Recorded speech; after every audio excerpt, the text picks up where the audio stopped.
What's good, team, and welcome back to another episode of the Amazing Beating series. And on today's episode, as heavily requested on the Facebook fan page, link in the description below, I asked you guys a question: which beating series did you guys want first? Was it Beating the Cosmos or Beating the Ritual Beast? Most people favorite Beating the Cosmos. You're gonna get both of them regardless, but so yeah, since Cosmos won, we're going to give you guys Cosmos first, and this is going to be part one because, as you guys know, with future set releases, Cosmos will get more support and things may change. So this is how to beat Cosmos right now. So without further ado, let's begin. Like in all my beating series, we have the deck strength. Cosmos is a very explosive deck. Everything replaces itself, and it plays the beatdown game really well with the card Forerunner. Forerunner, for you guys that do not know, has the effect that reads: you can't be targeted by card effects, pretty much, and 2800 beat stick, and when he gets destroyed, he pretty much replaces himself by banishing himself from your graveyard to special more level 4 lower Cosmos from the deck. Now, deck weakness. The deck is very linear. While it being an OTK deck at the current point in time, that's all the deck can do.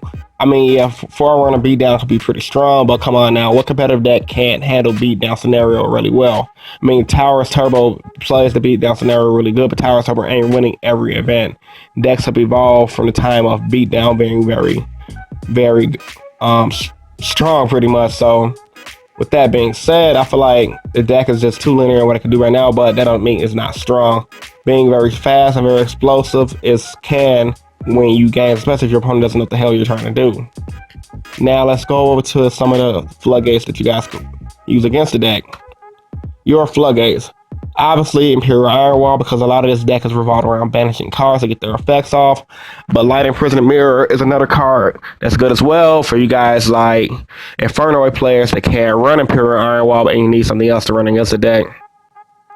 But another card that I found that works really well against the Cosmos deck is the Rivalry or the Warlords. For you guys that don't remember what Rivalry or the Warlords do, pretty much both players can only control one type of monster on the field. So if they have their Farm Girl or Good Witch on the field, they can bring out a Ghetto, they get his effect off. They can replace a Good Witch or a Farm Girl with a Slip Rider or a Forerunner, because they'll be replacing it with a type that's not on the field. So correct me if I'm in the comment section down below, but memory is correct. That's the way the Rivalry of the Warlords is ruled. So yeah. So now that I got the floodgates out of the way, let's talk about some of the good tech cards you guys can use against the Forerunner deck. Good tech choices. Storm Mirror Force is a really good card because it stops cards like the Forerunner from getting his effects off, because it doesn't target for one, and it sends him back to the hand, so he won't be able to get his graveyard effect to replace itself. And same thing goes for Slip Rider. Also, Slip Rider can pop it when it hits the field. So Mirror Force is good in the fact that it can pretty much stall your opponent out just by bouncing everything back and give you the chance to OTK them back.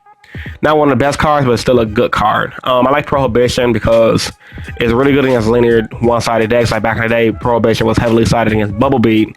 Well, in my community at least. And the reason why you was sided against Bubble Beat, because Bubble Beat revolved around Elemental Hero Alias. Prohibition Alias, you pretty much win the game. Same concept against Cosmos. You Prohibition like the Forerunner, Slip Rider, and that way they can't OTK you and just go off. And you're pretty much gonna win the game. Really, really simple. You mean you not a flat out win, but put you in a good position and or stall you out, depending on what you call. Debunk is really good because it hits the cards like Ghetto, Gores, and Forerunner, Slip Riders, Graveyard effects.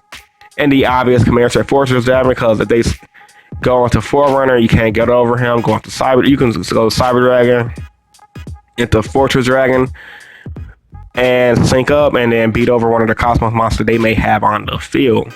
So yeah, these are all really good tech choices against the deck. And if you guys have any more tech choices, let me know about them in the comment section down below. Now let's go on to some of the top decks that if you guys are going to a tournament and you're scared of Cosmos, you should be playing to help you for the matchup. And these decks are Satellarknights, Nekroz, Cleafort, and Shadows for the current point in time. So Satellarknights is obviously good because it controls a good board with Alpha Nova. Trivia is a beast of a card. And with all those cards that just pretty much says negate and bounce back with Trivia, Cosmos should not be a problem. Nekroz is to be self-explanatory, best deck of the format, hands down. Trishula doesn't target, so yeah. I mean, Kozmos is a little bit better than the ARG format, but for both formats in general, I feel like Nekroz could still beat Kozmos. Cleave 4 is good because of all the floodgates, like, you know, lose one turn and skill drain. And I like Shadows because it just plays the control game really well.